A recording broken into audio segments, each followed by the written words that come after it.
Le podium du Safari Rally 1989 ressemble à s'y méprendre à celui de 88.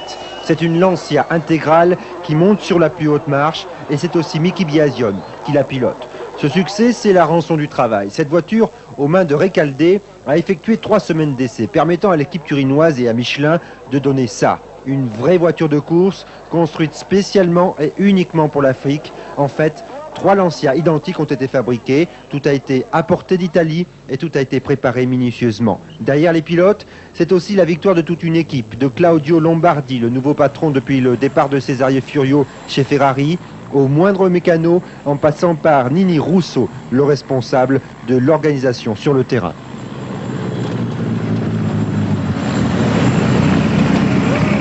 Le Safari représente pour Lancia une infrastructure colossale. 2 hélicoptères, pas loin de 30 véhicules et à peu près 60 personnes. L'assistance ici est encore plus importante qu'ailleurs. Il faut limiter au minimum les imprévus et avoir des camions disséminés tout au long du parcours.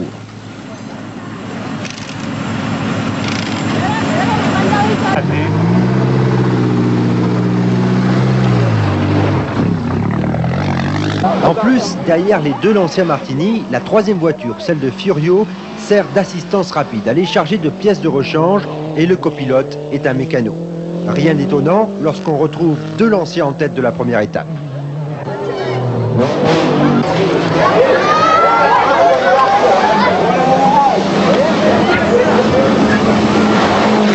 Et c'est Recalde qui devance Biason.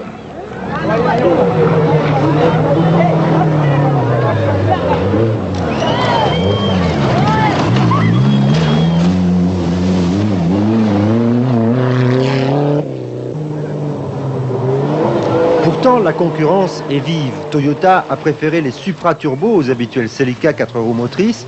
Björn Valdegarde occupe longtemps la 3e place pour terminer 4e, suivi de Duncan, retardé par des problèmes électroniques.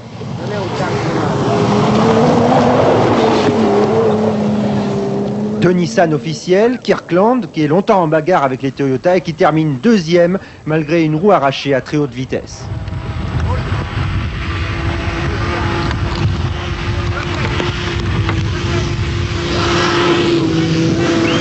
Eklund, lui, doit renoncer après un tonneau, une rotule cassée, des ennuis de suspension et de direction. Sur une Nissan privée, Vic Preston Jr. est victime d'un retour de volant. Côté Volkswagen, un comeback sympathique, celui de Stig Blomqvist, dont la Golf termine sur le podium malgré un changement de transmission. Erwin Weber, lui, est retardé d'entrée de jeu, il prend la 8e place.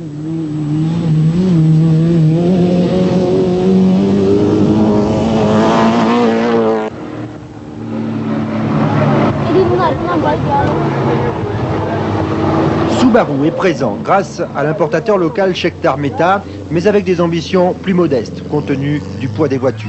L'Afrique et surtout le Kenya, c'est avant tout le paradis du chasseur d'images.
De la fin de la course, on retiendra 2 abandons. Du leader, Jorge Recalde, l'hélicoptère Lancia placé devant la voiture effraie malencontreusement un troupeau de chèvres qui traverse la piste. J'ai pris 5 chèvres et j'ai cassé le radiateur d'huile. La voiture et rester comme ça jusqu'à ce qu'il puisse m'en remettre. Mais après 2 kilomètres, c'est une bielle qui a commencé à faire du bruit. Abandon également de la seule et unique groupe N engagée, la Mazda de Grégoire de Mévus. En fait, aucune groupe N n'a jamais atteint l'arrivée du safari. Et dans cette jungle impitoyable, celle de l'Afrique, le vrai dompteur de fauves s'appelle Mickey Biasion. Cette année, c'était très difficile et je suis très content. Je n'ai pas eu de problème avec la voiture. Les pneumatiques ont été exceptionnels et je suis très content.